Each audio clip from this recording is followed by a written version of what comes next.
天气的消息来关心的是，对今仔日开始一直到礼拜，这台湾南部、东北部是会拄到连续6天的天文大流。即马屏东、东港、东庭里，今仔日透早已经出现海水倒激的状况。县政府是赶紧调抽水机来应应，也那小琉球沿海嘛是有感受到这大流，强要分袂清这陆地甲海的分界。县政府是提醒沿海也有地势较低这个地区的民众呢，都要特别注意这饮水甲海水倒激的情形。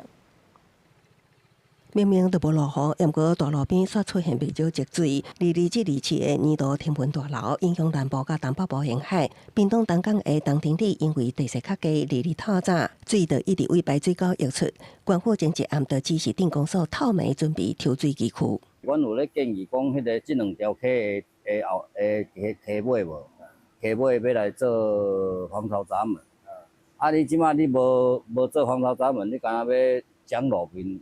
可能效果不大啦。虽然水伫天光了后已经退去，不过因为这几日南部不时咧落雨，也互民众烦恼饮水状况更加严重，所出现不安。因管是啊，因管是啊，因无要处理啊。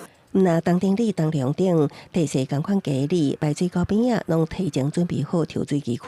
东港沿海几日只拄到大流的饮水，那影响民众生活，也阻碍上班的道路。要等那个退潮，我们才可进来，不然就是要穿雨鞋进来。